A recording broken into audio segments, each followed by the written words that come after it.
Amazing, is it not? The Ampelos, one of our newest subjects.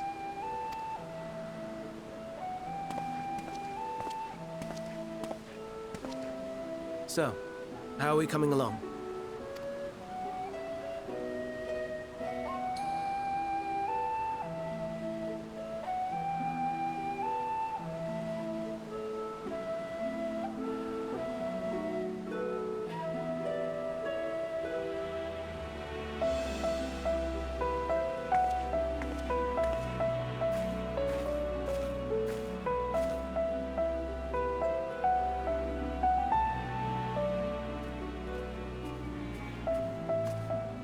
This place is Elpis.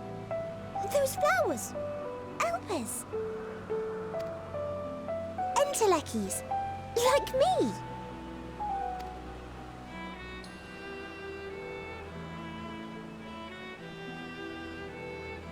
They are a product of Elpis, and so named for their birthplace.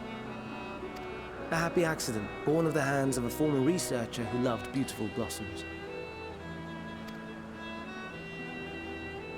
Unique for how they change color, to reflect the emotional state of those nearby.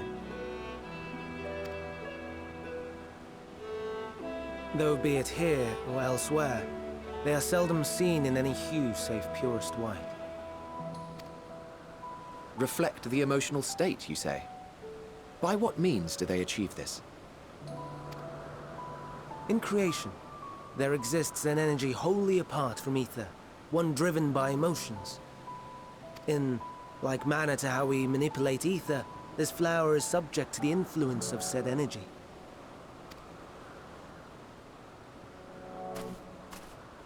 While it has no will of its own, it is sensitive to the prevailing emotion in the vicinity, and reacts by altering its color and vibrancy.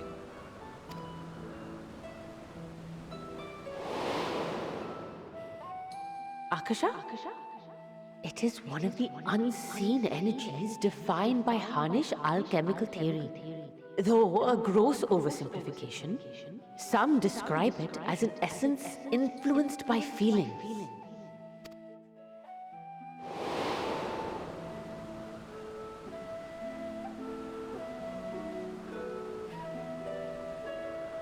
Akasha. Though I'm not familiar with the term, your description suggests it is the self-same energy. Dynamis, we call it.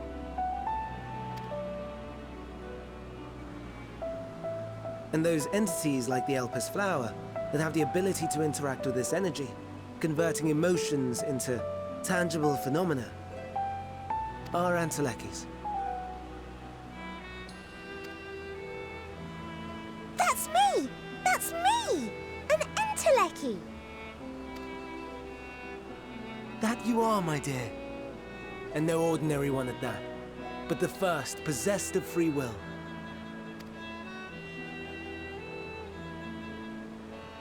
Wait! A form of energy other than ether? Dynamis? I've never heard of such a thing. Hardly surprising. Dynamis cannot be seen, much less felt. And though its existence has long been theorized, we had no proof until the flower's serendipitous creation. What's more, Dynamis is far weaker than ether.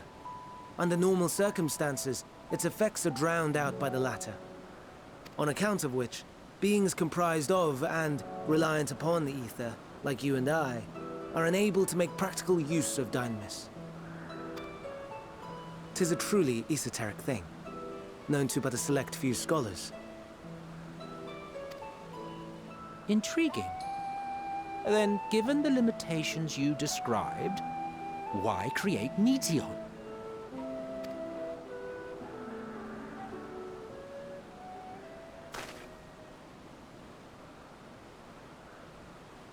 Our star, Aetheris, is especially rich in ether, so much so that its name is derived from it. However, when we consider all energy in existence here and in the vast space beyond, Dynamis may account for as much as 68.3%. The more abundant form by far, Were we able to control it, we could open the door to limitless possibilities. 'Tis not unlike a gently flowing stream, unable to break through the dam of ether barring its path. But if we could imbue the stream with the vigor of a raging river...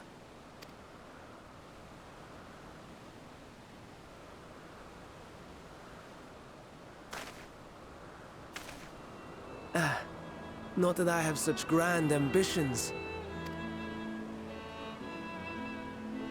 Nay.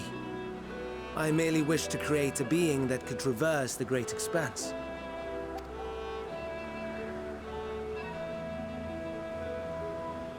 The relative scarcity of ether beyond the bounds of this star was a concern. And so, I looked to another source of energy by necessity.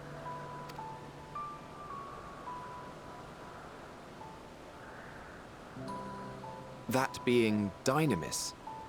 No wonder her ether is so thin. Precisely.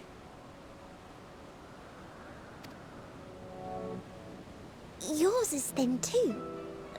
Like an Enteleki. Like me. So... are we the same?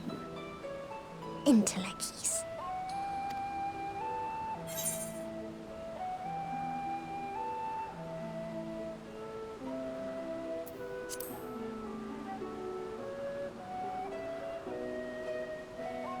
I think not. Your nature remains a mystery, but ere I reinforced you, you appeared to be little more than a common familiar, and a faded one at that.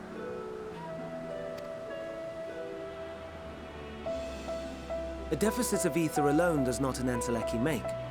It would, however, make it easier for you to interact with Dynamis. And limited though its influence may be, this quality could prove the difference between victory and defeat. You do well not to underestimate it.